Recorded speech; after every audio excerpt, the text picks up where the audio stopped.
Good morning and welcome to day 2 of the Governor's Conference on Volunteerism. My name is Marc Boyd and I am extremely fortunate to be the Volunteer State President of AARP New Hampshire. I got to thank you for joining us today. It's a wonderful, cool spring day out there. Wait a minute, you are out there, right? Okay. I got to ask you, do you feel like Rip Van Winkle and you've been sleeping for the past 15 months and just woke up?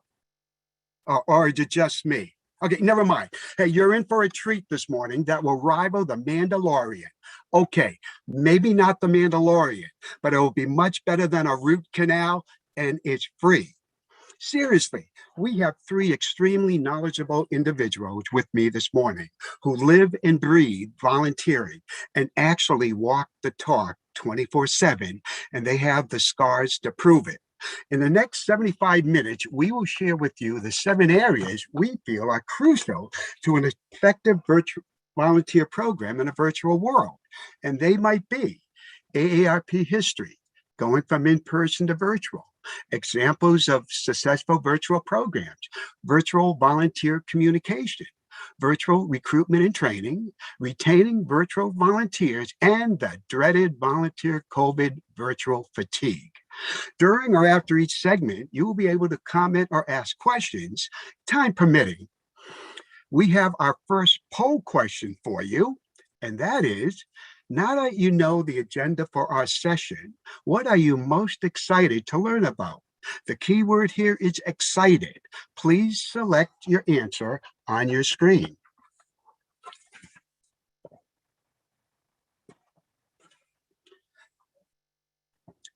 We will start this morning with our AARP New Hampshire Associate State Director of Community and Volunteers, Jeannie Tucker, who will begin with the history of AARP. Jeannie. Sorry, folks, if you can, I don't know why the poll keeps closing after only a couple people vote. So let's try this again. Nobody touch anything. All right, please go ahead and vote. Coming in rapidly. We're up to 25, 30, 40. Looking for about 15 more people. Keeps coming, keeps coming, keeps coming. Okay, I'm going to end the poll and I'm going to share the results here. So coming out on top with our results here, Marc, it looks like your section is going to be the most sought after this morning, talking about volunteer COVID/virtual fatigue. A lot of interest in retaining virtual volunteers as well, examples of successful virtual programs, and the list goes on. So here's the good news. We're going to get the history piece out of the way quickly.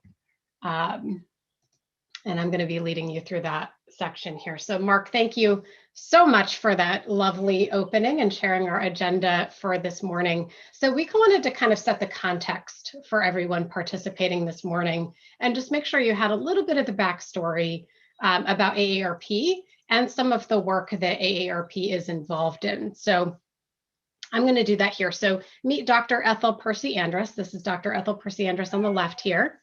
The concept of AARP began when Dr. Andrus was asked by a local merchant to check on a distinguished former teacher and found her living in a chicken coop. This was a woman who had worked her whole life and couldn't afford proper housing. The National Retired Teachers Association, NRTA, is the seed that grew into AARP. It was founded by Dr. Andrus in 1947 to address the economic challenges and health issues of retired educators, and it's still a part of AARP today. And in 1958, at the age of 73, Dr. Andrus founded AARP to address issues facing all retired Americans. AARP's founding principles were to promote the independence, dignity, and purpose for all older adults, to enhance the quality of life for older adults, and to encourage older adults to serve, not to be served. AARP has grown and changed dramatically in response to societal changes over the years, but it continues to remain true to its founding principles. AARP's vision statement speaks to the commitment that Dr. Andrus made when she founded AARP, a society in which all people live with dignity and purpose and fulfill their goals and dreams. The mission statement has actually evolved over the years and now embodies a forceful proclamation of purpose by the organization to empower people to choose how they live as they age. And our motto is to serve, not to be served. We champion positive social change and deliver value through advocacy, information, and service. AARP is a national organization with roughly 38 million members nationwide. That's more than 10% of the population of the United States and more than 33% of the population of Americans 50 and older. AARP is one of the largest membership organizations in the world, but AARP is also a nationwide organization with state offices in all 50 states, Washington, D.C., Puerto Rico, and the U.S. Virgin Islands. Along with our headquarters in Washington, D.C., we all work together as part of the AARP team. Here in New Hampshire, AARP has about 215,000 members throughout the state. There's a staff of 5 people who work for the local office, of which I am one of them, though we've all been working from home since March of 2020. There are 3 what we call communities of presence where AARP has a larger footprint than the rest of the state. These communities are Greater Manchester, Greater Concord, and the Seacoast. We have hundreds of volunteers who are engaged in communities across the state and thousands of e-activists who make their voices heard on AARP's advocacy efforts. Pre-COVID, AARP put on or participated in hundreds of events and activities across the entire state.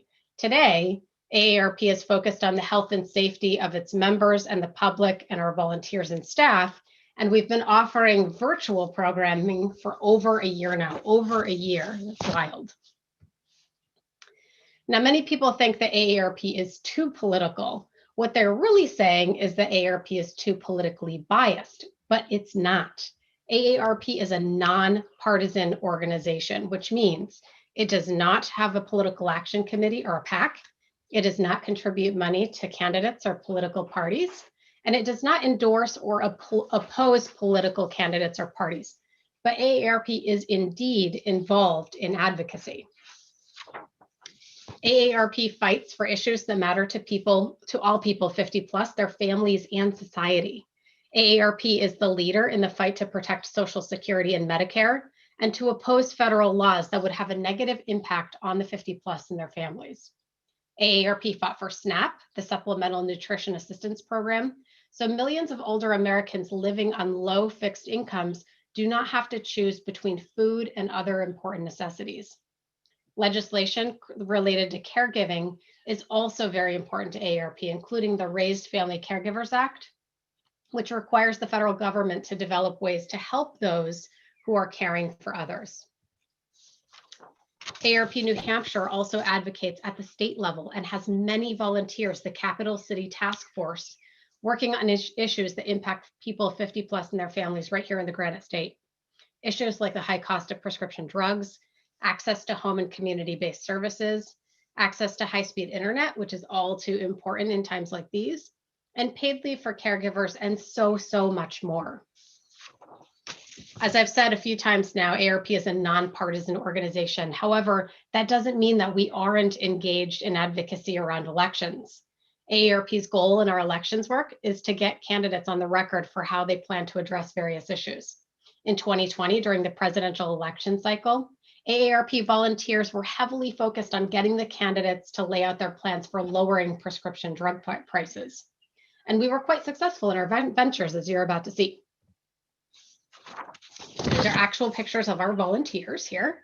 In the 6 months leading up to the 2020 presidential primary, AARP New Hampshire volunteers participated in over 300 candidate events. And the candidates would talk about their plans for lowering prescription drug prices simply by seeing our red shirts in the audience. As a standard, we're well branded, highly visible, and engaged with voters, the candidates, and their staff.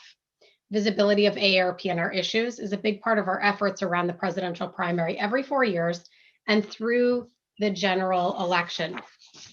Additionally, our volunteers were engaged with voters, handing out stickers, giveaways. They collected thousands of Stop RX Greed petition signatures and utilized signage to get the public's, candidates, and media's attention.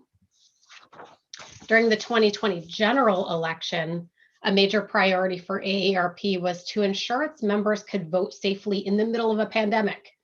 We worked closely with the Secretary of State's office to ensure clear communication and access to safe voting for all Granite Staters. In addition to safe voting, volunteers also attended virtual candidate events to ask questions on AARP priority issues. Again, getting the House, Senate, and gubernatorial candidates on the record for how they plan to address issues like Social Security, Medicare, and livable communities. Okay, it's a little bit of your history lesson here. So before I move into our community outreach efforts, which is where we'll focus our primary energy for the rest of the program, I'm just going to pause to see if there are any questions. There are no questions as of this time. Okay, very good. Hopefully everybody didn't fall asleep during the history lesson here. Okay, so I'm going to share a little bit about our community events, and I'm going to talk about it in two buckets, pre-COVID and right now as we continue during the pandemic. So pre-pandemic, AARP New Hampshire held numerous events annually. As I said before, hundreds of events that we were involved in, from beer and wine tastings at local breweries and wineries to a program called Movies for Grown-Ups, where we had movie screenings, even ice skating at Puddle Dock Pond. We participated in statewide pride festivals, the Tall Ships Festival out on the Seacoast, and the Walk to End Alzheimer's in the Seacoast and in Manchester. And we provided educational presentations to a multitude of organizations across the state, and we're going to talk more about that in a little bit. So when the CDC recommended social distancing measures in March of 2020, AARP made the strategic decision to take its programming virtual. We have been offering live virtual programming led by our volunteers every week for almost a year now, and it has included anything from gentle yoga to cooking demonstrations to our Coffee and Conversation series, which covers a variety of topics. We've had programs on insurance fraud prevention, safe winter driving, COVID vaccine resources, and the list goes on and on and on. Here are some of our high-level learnings in working with our volunteers during the pandemic. And I'm not going to get too into the weeds here because Karen and Mary are going to address these in more depth shortly. Technology is vital, and it brings with it a whole slew of other challenges. And Mary's going to really get into that when she talks about communicating with volunteers. So I'm not going to get too into the weeds. Consistent volunteer engagement is incredibly important, from scheduling regular meetings to creating opportunities for virtual volunteerism to organizing social gatherings, really running the gamut with your volunteers. Our volunteers have been engaged at varying levels, and some have opted out completely until we return to in-person activities. And that is okay. I'm going to say that again. Some of our volunteers have decided they do not want to be engaged in the virtual space, and that's okay. Those folks, we are hopeful, will come back when we are back to in-person. Karen's going to talk more about some of the successes we've had with virtual engagement just a little bit later. Giving up some of our in-person programming has been disappointing for staff, for volunteers, and for our members. An example is our beloved ice cream nights that we typically do in the summertime. Some of them would draw up to 400 or more people in a single 2-hour stretch of time. So while it's disappointing to have to give up some of those engagements, we reinforce that AARP is focused on the safety of its staff, its volunteers, its members, and our communities at large. Virtual offerings have allowed us to reach AARP members in far reaches of the state, in places we do not normally have a presence or we don't get to with any regularity. So when we're given the green light to go back to doing in-person programming, we're going to be opting for a hybrid approach to engaging with the communities statewide and with our volunteers, and we'll be offering both in-person and virtual programming, as well as ways for volunteers to stay connected. Mary's going to talk in a little bit about how we've connected our volunteers creatively and in communicating, and we want to make sure that there are opportunities to continue to connect volunteers who wouldn't normally have opportunities to see one another or get to know one another. So again, I'm going to pause there, see if there are any questions or comments before I turn it over to Mary. At this time, there are no questions in the chat box. Okay, we are going to do a quick poll, and then I am going to turn it over to Mary. So here is your poll question. Let's see here, number 2. So this is what we want to hear from you all at this point. As a return to in-person events is on the horizon, do you plan to continue participating in virtual events? We want to know what your appetite is for continuing to participate in the virtual space once in-person is fully back fully back as an option. I think we've got almost 50 people voting. This is great. Lots of voters. Great, 57. It's only about 10 more people. That's a pretty darn good response. So I'm going to end the poll and share the results. And I'm very pleased to see this. So 56% of you said yes, that you plan to continue to participate in virtual events.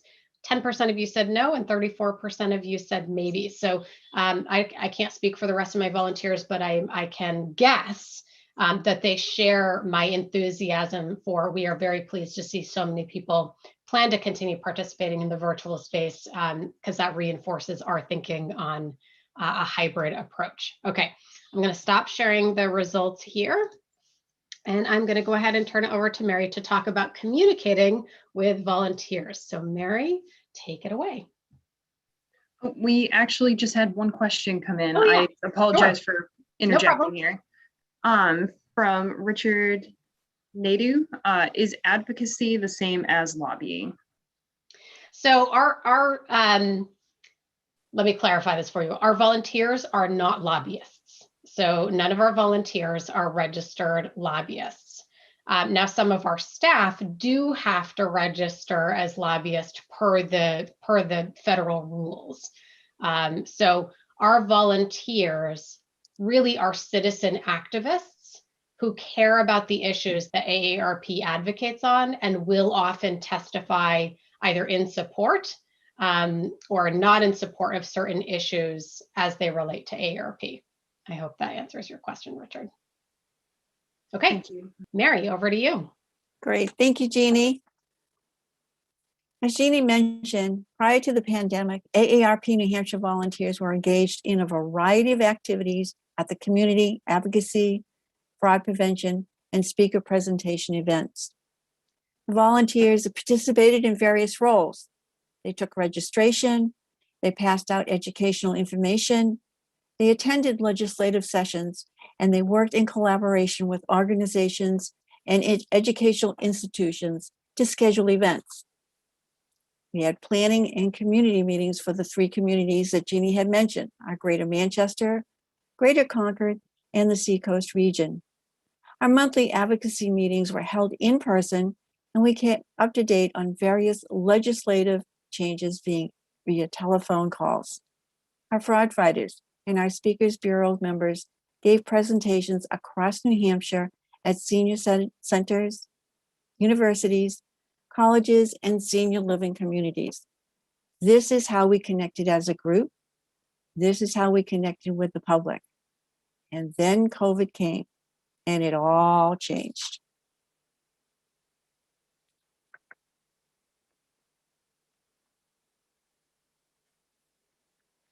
And with the advent of the pandemic, we could no longer meet in person. We couldn't engage with the public in person. because AARP was concerned for the health and the safety of its volunteers, and we do appreciate that. As we began our journey into volunteering in a pandemic, we used our traditional avenues of emails and telephone conference calls. The monthly AARP bulletin, which is produced by AARP National, was and it is still being published, and it is being sent out to AARP members. But this wasn't enough to make us as volunteers feel connected to each other and to engage with the public. We missed seeing our fellow volunteers and being in the community. We needed to find ways to transition from in-person to virtual engagements and to connect with each other as a volunteer group and with the public. And one of our most famous sayings that we had in the beginning is, "We are building the plane as it flies." As we navigated the virtual world, we made changes to foster connectedness and a sense of community with the volunteers. So we did this by combining the three communities into one virtual tri-community. Instead of having 3 monthly meetings, we had one, and we brought all the community together. We formed a tri-community leadership team with all the lead volunteers of each community. Each community had lead volunteers who helped to run the monthly meetings, and so we all combined together and became a leadership group. We combined 2 virtual sub-teams, and we gave them some really unique names. Team Epic, which goes and creates our event ideas and collaborating with community organizations. And we've been successful in developing events with the Creative Feast, which gives online cooking demonstrations. We have monthly events with the Millyard Museum in Manchester. And we also have a series of events with the Seacoast Audubon. Our Team PC gives us our event promotions. They do this by emailing, print, social media, and radio spots. Basically telling everybody what is going on and where. So creating the events and engagements help to make the volunteers familiar with being in the virtual world. Because we had to get everybody used to being on a computer, connecting with each other. And we did this by having volunteer coffee and conversations and volunteer rallies. We relaunched our Speakers Bureau presentations on various topics such as home fit, which means being safe in your home, caregiving, brain health, living longer, living smarter, and fraud, the prevention, online scams, and even romance scams. We had to be mindful, as Jeannie said, that not every volunteer was comfortable in the virtual world. And Karen will explore this a little later when she discusses how we retain volunteers in the virtual space. Does anyone have any questions? There are no questions in the chat currently. Great, thank you so much. We also had to change how we recruited our volunteers. It's helped us to connect with potential volunteers much more easily throughout all of New Hampshire as opposed to a segmented community. Because we didn't have to be concerned with canceling because of the weather or to take into consideration travel time, we could provide more and varied events to our presenters. For our presence. We, I think, on average, at one point had 2 to 3 events per week, not per month, per week. When we were in the in-person, I think we averaged about 1 event a week. So we really did take off. And this is why we want to continue in a hybrid mode when things go back to normal. We had a variety of recruitment events, which include virtual presentations, because at the end of each presentation, we do have a person for you to connect with. And we also advertise our website. We have newsletters, which are emailed to various members and to people who indicate an interest. And we have also events that are published in the AARP bulletin. We recently introduced our SIP, Sample and Serve. When we were in public, this was called Snack, Sample, and Serve. And what it did is we had volunteers that were engaged in each one of our activities for instance, the Capital City Task Force or community or the Speakers Bureau, and they would sit with potential people who wanted to know a little bit more about volunteers, about AARP New Hampshire. With the SIP sample and serve, we did this virtually. And we each, as a team, talked about the various things that AARP can offer its volunteers. So each volunteer does discuss how they became involved with AARP New Hampshire and their volunteer activities in that group. We also offer a variety of training.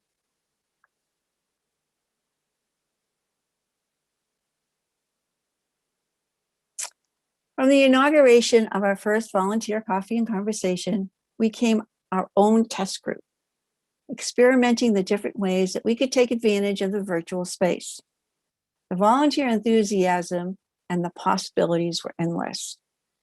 We actually did enjoy testing out different venues such as Skype and Zoom. We began our venture by learning and working with different platforms that would keep us engaged and help us create virtual internal and external events. And when I say internal, I'm talking about events that take place in the community of volunteers, and external means that are events that we take place outside the public. It was uncharted territory. As we navigated through the various virtual platforms, we had to learn how to use them on different devices, and that was the challenge. A desktop computer, a laptop, an iPad, an iPhone, Android tablet, and Android phone, all different. We had fun and we learned a lot, and we're still learning. Our volunteers are encouraged to take advantage of training offered both internally through AARP, AARP New Hampshire, and AARP New Hampshire as well through external resources. Some of our trainings include internally an AARP tech team, which does help us with some of our tech needs, AARP New Hampshire Zoom training with specific event roles for our virtual engagements. These roles include event presenter, host, event co-host, event registration, and event chat moderator. And this training was done by a team of 3 people who volunteered to learn about Zoom, and they encouraged the other volunteers to come on board and to dip their toes in the water, and they also act as a support team for them. We also have virtual orientations, and we have a dedicated volunteer training.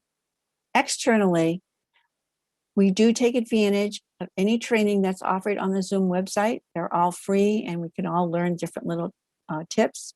We have a collaboration with an organization called Senior Planet that they have given us various presentations on, even a smart TV, as well as different ways that you can connect virtually. And we also took advantage of a training opportunity that was offered by the Nackie S. Loeb School of Communications.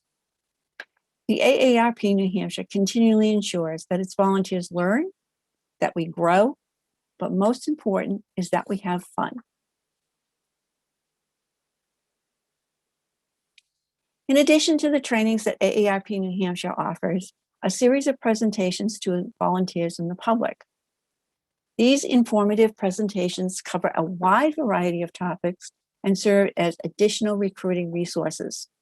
At the end of each presentation, there is a slide indicating where and who can be contacted for future presentations, as well as how to contact AARP New Hampshire to become involved as a volunteer. Training for these presentations is provided by an AARP New Hampshire dedicated trainer under our Speakers Bureau program, and it's open to all volunteers. If there is any interest that any volunteer wants, if a volunteer indicates any interest in any program that AARP New Hampshire offers, we don't say no, we say yes. Some of the presentations that we do have are, this is not offered virtually, I'm sorry, is AARP in New Hampshire, the Con Artist Playbook, Cyber Safety, Online Scams, Home Fit, Downsizing and Decluttering, which is another one of our popular Speakers Bureau series, Living Longer, Living Smarter, Prepare to Care, and Brain Health. These presentations are fun to the audience and to the presenters. Does anyone have any questions about our recruitment?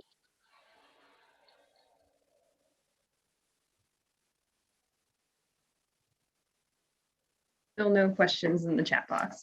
Great, thank you so much. And we are going to have another poll. We'd like to know how you are feeling about the virtual world right now. Are you loving it? Was it fine for a while, but I'm kind of over it? Is it okay, but I'm itching for a return to in-person events? Or I'm feeling burnt out on all things virtual?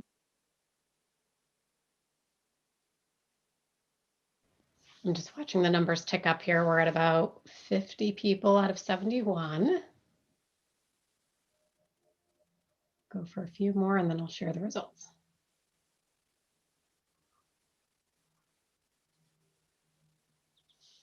Okay, that's a good response. I'm going to end the poll and here are the results. Looks like the majority of people are itching for a return to in-person events. I don't think there's anything surprising about that. So about 55% of you said that you were itching for a return to in-person. Some of you were feeling kind of over it. Some of you were loving it. And then some of you are feeling burnt out. So great. And Marc is going to go over a little bit more about COVID fatigue and burnout. And so Karen is going to be talking to you about retaining volunteers in the virtual space. Karen? Thank you, Mary. We have just covered how AARP moved from in-person to the virtual world of volunteering. We've given some examples of our programs and events and their effectiveness. And then we've discussed how we've communicated with volunteers and our recruitment and training practices. This brings us to the topic of retaining our volunteers during this past year when we were unable to capitalize on the many benefits of the in-person sessions that they provided. How did we accomplish this challenge? To begin with, during our in-person sessions, our AARP staff of 5 and our volunteer president, Marc, did a super job of modeling how they endorsed AARP's mission and vision through their living its motto, which is to serve and not be served. They did this by functioning as a team themselves, but more importantly to us volunteers, as a team with us, by empowering us to take on key responsibilities so that once we had to transition from the in-person to the virtual, the one team that we had established served us well. Staff and volunteers each understood our positions on the team and the various functions required of us. We also knew well volunteers who had been meeting monthly with us. We knew the 3 motivational drives that cause volunteers to join an organization according to the 2nd edition of The New Breed that you see on the screen, Understanding and Equipping the 21st Century Volunteer by Jonathan and Thomas McKee. We knew who had joined AARP because they wanted to entertain or be entertained. We knew those who wanted to stay connected with friends. And we knew who wanted to continue to promote the mission of AARP, which is to empower people to choose how they live as they age. This knowledge made it possible for us to address not only the needs of each group, but also of each individual, which we did through surveying our volunteers via email. We learned who wanted to continue to work in the virtual world, either as leaders or just through attendance of programs and events. And we also learned who did not want to engage virtually. And we respected that. However, we continued and still continue to communicate to all of our in-person volunteers by keeping them in the loop as to what is happening, by sending them Zoom invites and links to join us whenever there is an AARP event happening. This is our way of letting them know that we still consider them part of our team. We also contact individual volunteers who have chosen not to participate in the virtual world when we know that a particular program, virtual program, focuses on their specific interests. This has paid off because as the length of the volunteer time continued to increase, a number of these members who had initially said they wanted no part of virtual decided they wanted to join us, and they did. And some of them have even accepted to perform simple tasks, Zoom tasks like monitoring or admitting guests. Through emails and messaging, we inform members that training on how to function in Zoom is an ongoing given, so that members can feel empowered to take on whatever task is required of any engagement or function.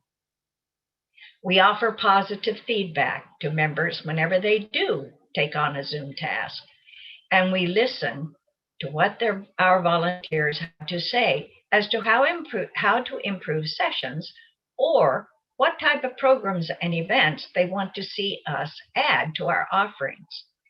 Our virtual book club was created because of volunteer input. Listening and acting on volunteer suggestions is key to keeping our volunteers virtually involved. We are flexible. Our staff reaches out to us frequently to take our temperature, so to speak, as to just how we are doing in this virtual world. And recently, upon hearing that we were feeling a little bit over-Zoomed, we decided to reduce our virtual activities during the months of July and August to enable us to really enjoy sunshine and summer. Our programs and events reflect the wishes and the needs of volunteers. Our fun events, such as trivia, bingo, volunteer coffee hour, and our volunteer rallies, allow members of our tri-community to get to know one another. Our programs, such as the Speakers Bureau offerings and our collaborative programs with Audubon, Creative Feast, and the Milliard Museum, educate and inform. And our monthly yoga program, as well as our cooking demos, help volunteers to improve their health. By coaching and training, besides coaching and training, we also nurture our volunteers by rewarding them. This is crucial to retention practices. We reward them as often as possible. Lead volunteers and staff do this through personal thank you notes via email, post, or phone calls. And the staff rewards lead volunteers with gift cards, and they've even knitted hats or scarves to show their appreciation. The staff conducts monthly volunteer rallies filled with fun activities and messages of appreciation. The rally staff conducted during Volunteer Appreciation Week was very moving and heartfelt, as you will shortly see. It was such a validation of the love and the gratitude staff has for us volunteers. None of us could view it dry-eyed. After viewing it, I felt the desire to be even better at serving AARP. So in summary, just how to retain volunteers. We encourage you to, 1, function as a team with your volunteers. 2, know your volunteers well, their strengths and their needs. You can learn this through emails or surveys. 3, keep all volunteers informed in the virtual loop via emails and links to events, programs, and updates. 4, listen to volunteers and act on their input. 5, be flexible.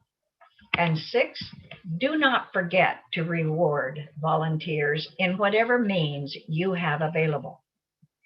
As I said before, volunteerism is the backbone of AARP.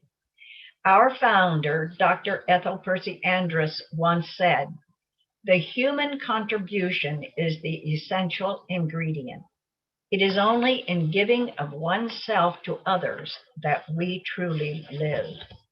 And so we encourage you to give of yourself in however you virtually can to demonstrate your gratitude and your appreciation to your volunteers during this time. We're confident that if you do, you will not have a problem in keeping them actively involved and having fun. And we'll now take some questions, if there are any.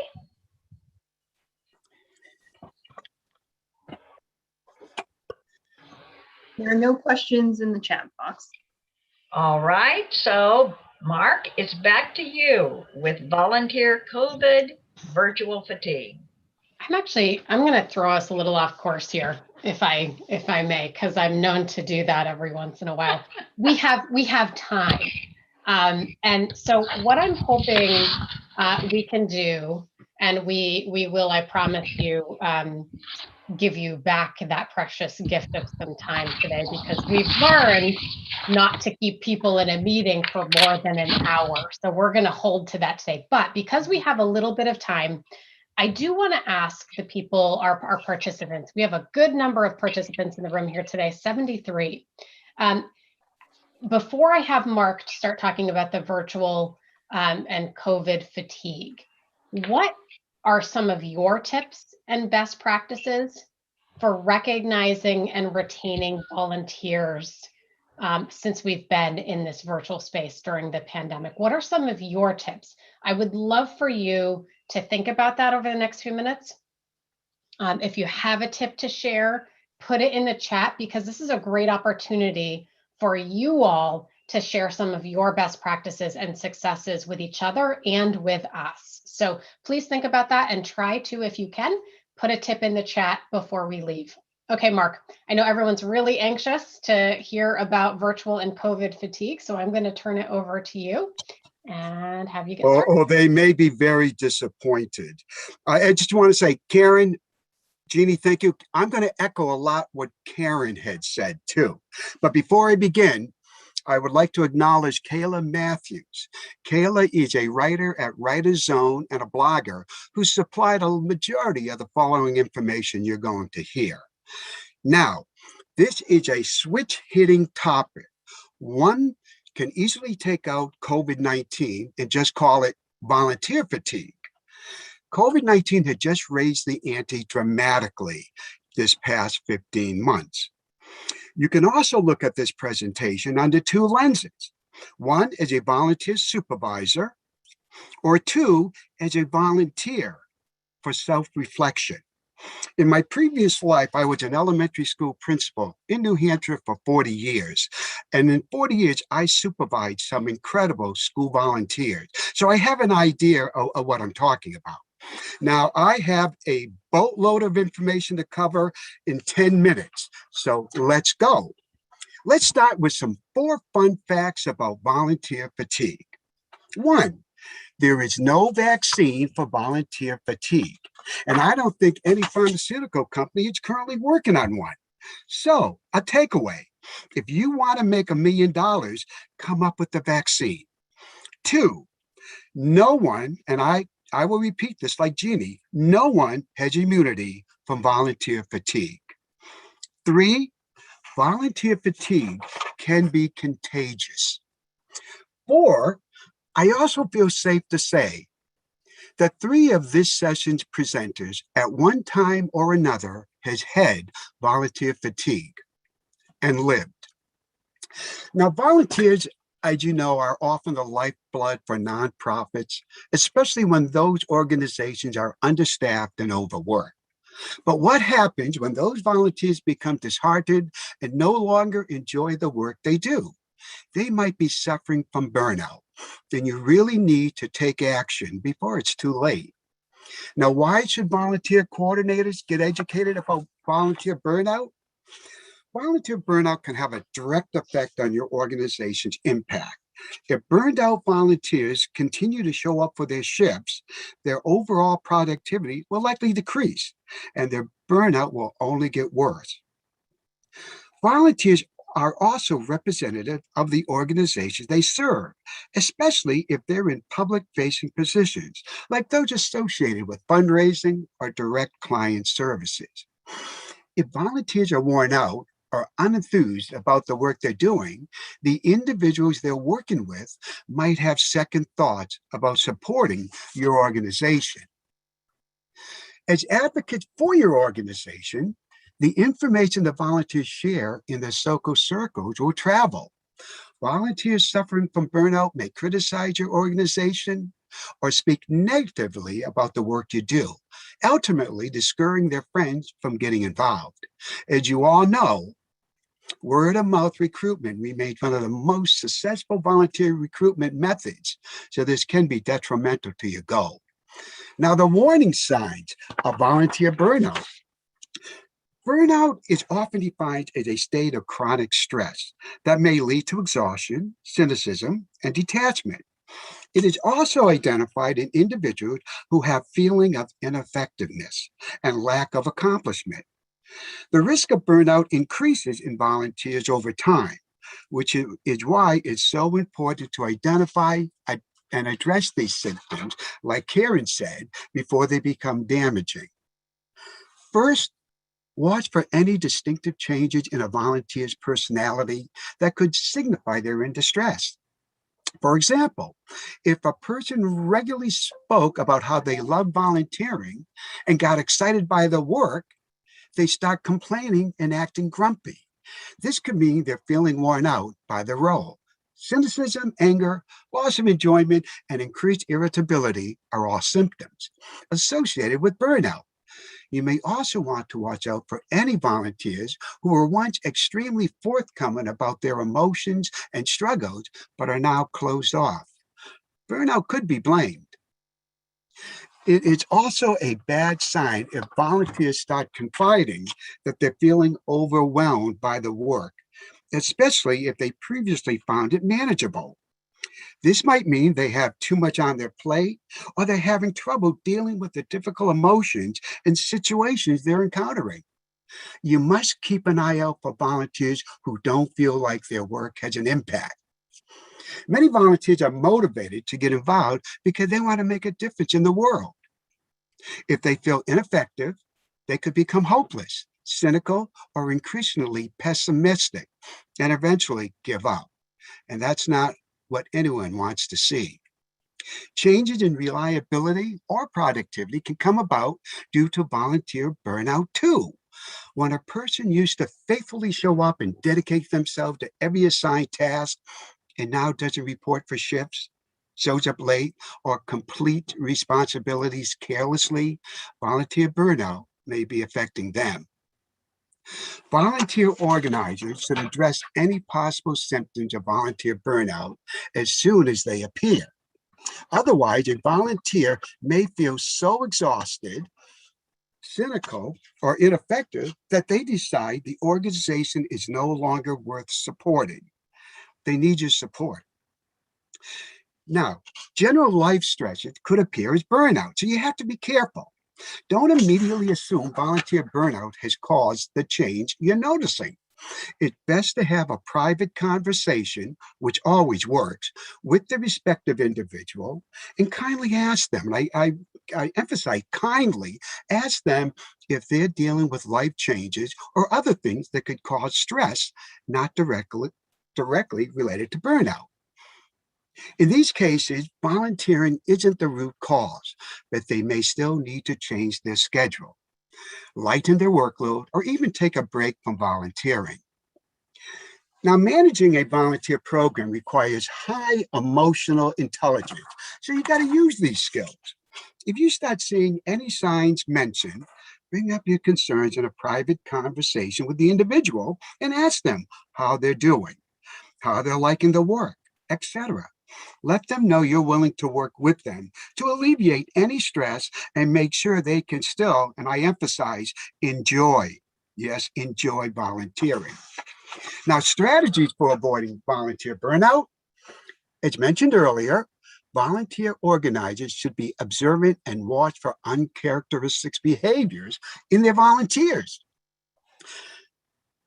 Preventing volunteer burnout begins when volunteers and their managers have stable working relationships with open lines of communication. This should start when the volunteer first signs up to help out. You got to be honest with these people about what the work entails.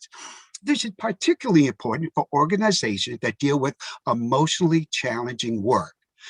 But it's also important if an individual's expectations don't fit the reality of the role. Say, if they wanted to work with animals, but won't actually have the chance to interact with them, could cause issues. Volunteers should go through appropriate training and know what to expect. You can also ask prospective volunteers to think about what the volunteer opportunity entails for a week or so before accepting or turning it down with no fear of judgment either way. Another beneficial strategy for preventing burnout is to schedule regular check-ins with volunteers to ask how they're feeling about the work. Now, I know if like AARP, we have hundreds of volunteers, it's not always easy, but one has to work at it. If you notice signs they might be getting burnt out due to always doing the same kind of work during their volunteer shift, suggest they get trained to do something else in the organization. If they feel like they have too much on their plate, help them out, lighten their load, even in a short term. If they're exhausted or worn out, they may need to take a break from volunteering.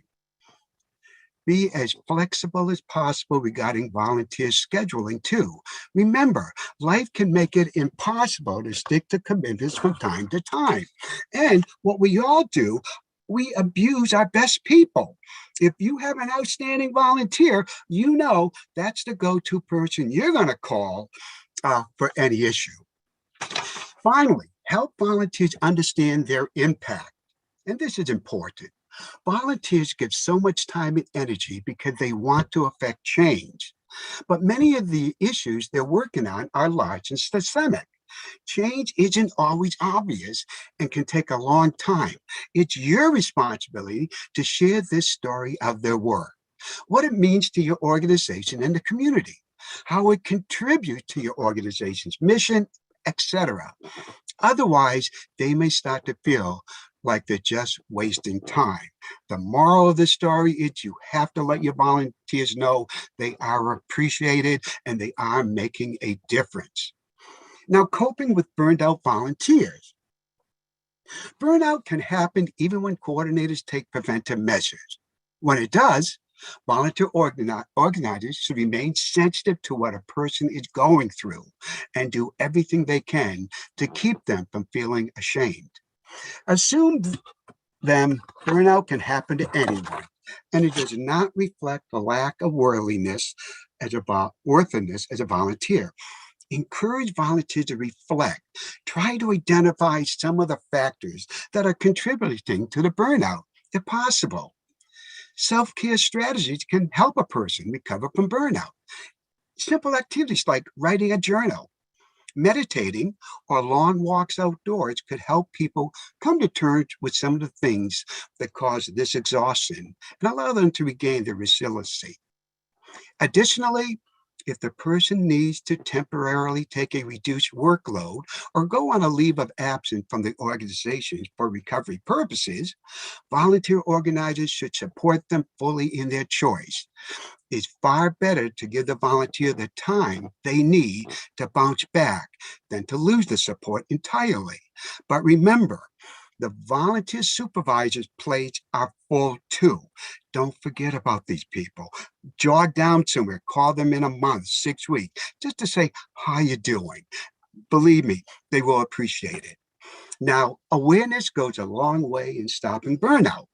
Nonprofit environments can be extraordinarily busy, and in some settings, volunteers and their concerns get overlooked. Don't let this happen. Remember, volunteers are a key component to your organization's success. When they're unhappy, your whole organization will feel the effects. Now, hopefully I did it in 10 minutes. Any questions? Hearing none. Yes, hearing none. Before I introduce Jeannie. Oh, Mark, we had a question that came in. Oh, I was doing so well. I'm sorry, Mark. I'm sorry. That was my fault. No, we had a question come in kind of in transition. So I didn't want to, you seem like you were on a roll, so I didn't want to Oh, stop. I am. I'm on a roll. But we got a question from Cassandra Pearl who asked, do your practices recognizing first-time or new volunteers differ from any long-term volunteers? So this might be more directed back. Okay, we do have an orientation. I'm going to throw this over to Karen because she's one of our main orientation people, especially with the Speakers Bureau. Karen? Well, we do offer beginner orientation on a regular basis to new members. And I think we would say that as far as long-term members, they can attend those orientations also if they wish. But I don't know, Jeannie, do you want to chime in? Well, Karen, let me tell you, when we were live and in person, we had a monthly orientation. We had a volunteer who would do a monthly orientation for new volunteers, or if you were a veteran volunteer and you wanted a refresher, you were invited. Jeannie, right. I'm sorry, I interrupted you. No, that's okay. Thank you, Mark and Karen. We actually just started resuming those monthly orientations in the virtual space. And we just had one about a week ago, and we had some new volunteers. And we did have one very seasoned volunteers, experienced volunteer who participated as well, because they felt like, hey, I'm a little disconnected from some of the other programs, being that everything is virtual. I'm just going to pop in and get a refresher, see what's going on, and see where else I might like to help out. So that was great. So regular orientation sessions are very helpful. This is what I would say about new volunteers versus experienced volunteers. The longer I get to know the volunteers that I'm working with as a volunteer manager, the more I get to know their likes, their dislikes. It might be favorite colors, it might be favorite candy, it might be favorite flowers. And I take a lot of notes about my volunteers. Really active listening is so important when you are a volunteer manager, and really making the effort and taking an interest in your volunteers and getting to know them on a personal level. You can have a professional relationship and still get to know someone on a personal level. I would certainly say that I consider all of the volunteers I work with really friends, and in so many cases, family. That's the depth of relationship that we have, AARP has with many of its volunteers. So I would say for our newer volunteers, asking questions is key. Getting to know them without prying. I want to make sure I'm clear that we're not overstepping. But listen to them, as they talk about their family. Do they have siblings? Do they have children? Do they have grandchildren? Do they like to travel? Are they foodies? What are they interested in? Because that will help you down the line as you're looking to recognize your volunteers. It might be a special gift card to a restaurant that you know that they like locally. It could be a gift card to a bookstore. There are so many different ways to recognize your volunteers, but I think that personal touch and knowing your volunteers well will benefit you in the long run. So it's regular check-ins, regular communication with your newer volunteers, and it's taking that extra step of knowing your volunteers well and recognizing them as you know them for longer stretches of time. I hope that's helpful. Thank you, Jeannie. Jeannie, just for a point of reference, next to my name, would you write the word Jack? It's already there, Marc. Okay, It's thank already there. And now, before I introduce Jeannie for our star-studded grand finale, we seriously would like to thank Michaela Collins Yes. and her entire staff at Volunteers New Hampshire, and the many people on the conference committee who worked excessively hard to help us and the other presenters present our program. We deeply appreciate it, and I thank you. And now, once again, Jeannie Tucker. See if I can unmute myself here. Come on now. Okay. So I just want to say very quickly that I hope you all will open up your chat and take a look at the incredible ideas that you have all provided about how you are recognizing and retaining your volunteers in the virtual space. There are so many wonderful ideas and very creative ideas that are in there. So please take a look. You can also save your chat. If you open up your chat box, are you going to cover this, Caitlin, at the end? I don't believe it is covered in my. Okay, so I'm just going to quick pointer for everybody. If you open up the chat and you click, there's in the bottom right hand corner, you're going to see the word file, and then there's going to be a little square box that has 3 dots in it. If you click that, you can click save chat, and you can actually save. The text of the chat to your desktop or to your computer somewhere. So if you want to be able to go back and look at all of those great ideas that were proposed in there earlier, you can go ahead and do that. So Marc, thank you so much for discussing such an important topic. I think burnout is something that we don't talk about enough in general, just in the workforce, and volunteer burnout is something that we really don't talk about enough. And being that we have been in the midst of a pandemic for over a year now, it's an incredibly important topic. It's something to be aware of. And I hope you got some good information in the session here. So before we adjourn, I just want to share a video that was put together by our communications director, Pam Doobie, for National Volunteer Appreciation Week a few weeks ago. And I hope that this demonstrates to you just how much AARP appreciates and reveres its volunteers, and gives you some ideas for how you might recognize the volunteers within your organization. So I'm going to go ahead and share this video. And if one of my volunteers can give me a thumbs up that you can hear it, that would be great.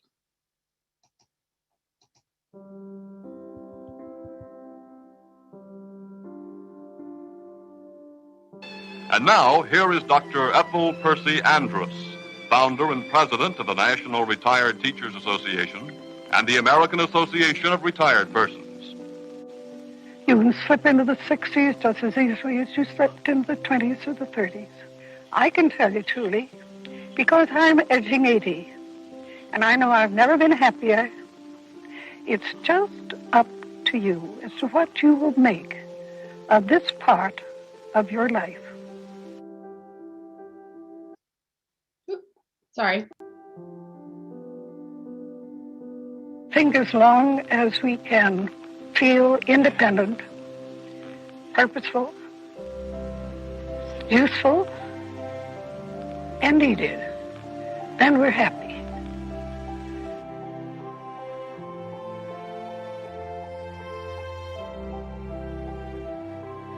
Hey everybody, it's Todd. How are you? Happy Volunteer Appreciation Week. It should be Volunteer Appreciation Year, given all that you have done. Look, 2020 was a year without equal, and I just have to say that you all were people and volunteers without equals. We are better for your work.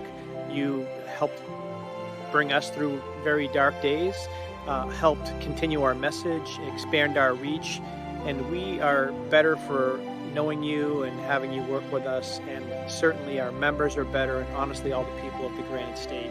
So really thank you. Please take a moment to think about all the great stuff that you did. I'm proud to know all of you. Hi, this is Doug Mcnutt. I'm the Associate State Director for Advocacy at AARP, and I've really enjoyed working with all of you over the last year. I know it's been a difficult year, but you've all stepped up very well and have been extremely helpful and really have supported each other, and really I'm frankly very proud of all of you. Thank you very much. Greetings, AARP New Hampshire volunteers, and happy Volunteer Appreciation Week 2021. Thank you for your continual hard work during this challenging pandemic time. I hope to see you all very soon. Thank you again. Hello. To paraphrase an Elton John song, I'm still standing. We are still standing, both physically and giving to others while we worked remotely for the past 13 months for the betterment of our 50-plus population. Thank you, and I am so proud to be one of you volunteering for AARP New Hampshire. The past year has thrown so many curveballs our way, but just like Major League pros, we've knocked it out of the park together. I want to share my heartfelt thank you for digging in instead of bailing out. From diving headfirst into learning the technology that keeps us all connected, to stepping out of your comfort zones and trying new volunteer roles, and most especially for continuing to show up again and again and again. You are AARP's most valuable players, and I am so incredibly proud of the work that you do on behalf of AARP New Hampshire. Thank you. Wow, what a crazy year. But through it all, we learned what was important, right? Our friends, our health, and our family. And I count all of our AARP New Hampshire volunteers in that friend category. Together, we climbed challenging mountains, we navigated rough seas, and we weathered some pretty dark storms. Together, we made an impact and never gave up. I am so thankful for all of our AARP New Hampshire volunteers, and I wanted to give a special shout out to our Speakers Bureau members who embraced launching this initiative in the virtual space. I appreciate all of you, and I'm honored to work alongside you. Happy National Volunteer Week. I think it's all time we enjoyed some sunshine. Take care. I am very proud to be a part of this wonderful group of men and women who have given so much to America and who feel that in their old age, the future is still their business, their obligation.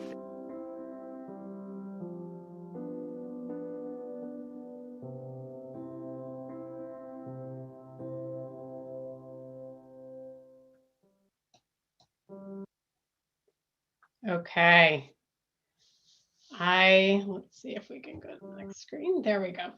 I hope you enjoyed that video, and I hope it maybe gave you some thoughts about how simple it can really be to show your appreciation for your volunteers. Just putting a little bit of thought into what you are thankful for and how appreciative you are of your volunteers, and getting it on video and sharing it with them can have such an impact. I want to say thank you so much for your time and your attention today. Thank you to my co-presenters, some of our superstar volunteers, and yes, they are the ones I go to again and again and again, and they are Karen Ulmer Dorsch, Mary Roberge, and Marc Boyd. If you have any questions or comments for us after you leave today, please feel free to reach out to me directly. My contact information is on the screen here. I'll confer with the volunteers and we'll circle back to you. We hope that you enjoy the rest of the conference. Please be well and have a wonderful rest of your day. Thank you all so very much.